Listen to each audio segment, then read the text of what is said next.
In the summer of 2002, a hugely anticipated blockbuster movie hit theaters and shattered box office records. No, not Sam Raimi's Spider-Man.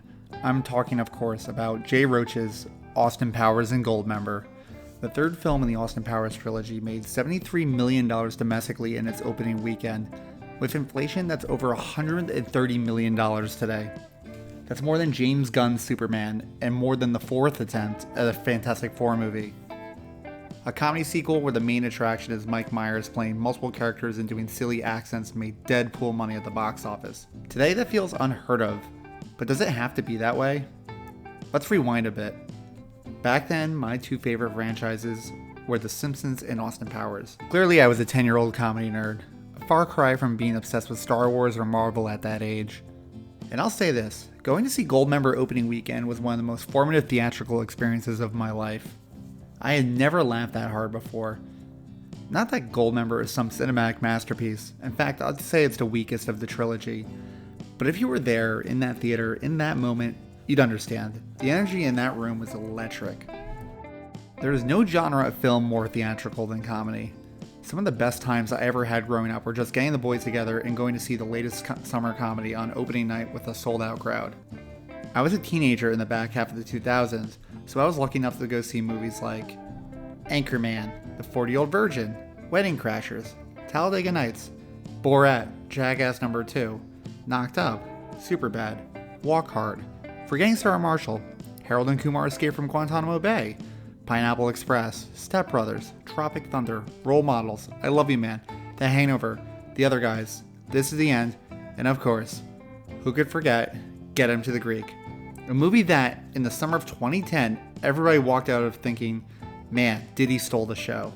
Insane to think about now, but it happened. The point is, this was a Friday night ritual. You'd go see a funny movie with your friends and just laugh your ass off. Nowadays, comedy is kind of in a weird place. Feels like everyone gets their laughs from podcasts. Yeah, the monoculture is dead. But there has to be a way back. So how did it get this bad? Let's be clear, it wasn't because things got woke. That's not it.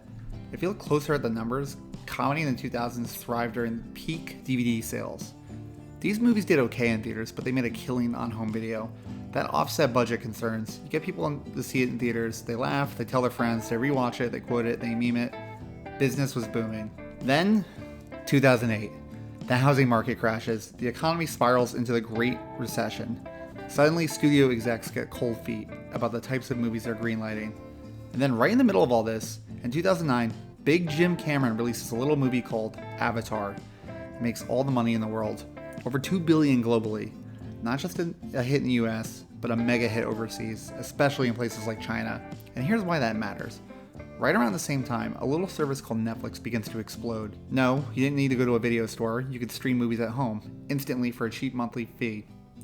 That destroyed the DVD market, and with it, a major source of revenue. So what do the studio execs do? They can't count on DVDs anymore. They need that global box office to hit, which means they start making movies that play well everywhere. In comedies, they don't translate. Humor is more regional. What does translate? Big budget action, CGI spectacles, franchises, IP. Your Marvels, your Transformers, your Fast and Furious.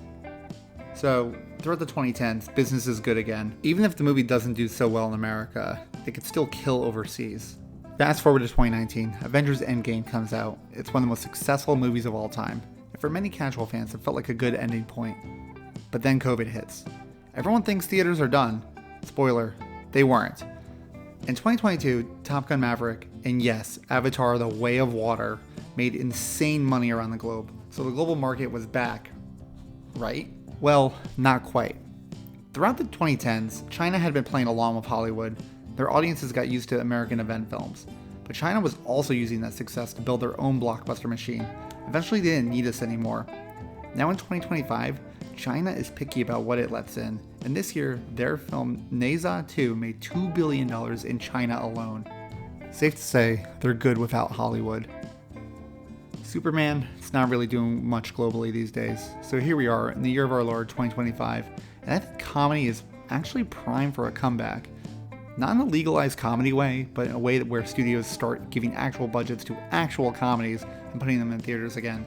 If you can't count on international audiences anymore, then why just not be funny?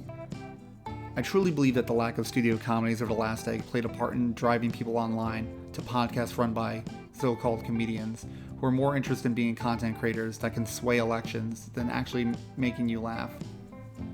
So what do? I think it's our civic duty to go see movies like the Naked Gun reboot in theaters. Yes, it's IP, but its only goal is to make us laugh, not set up a cinematic universe, not raking money overseas. And then next year, Trey Parker and Matt Stone are teaming up with Kendrick Lamar for a still untitled comedy film. I'm very bullish on it. It could be great. And it would be a shame if we failed them after they stuck their necks out with one of the most insane biting South Park episodes to date.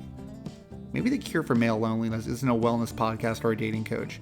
Maybe it's just a big goofy comedy in a packed theater full of people laughing together. Let's hope the studios are listening.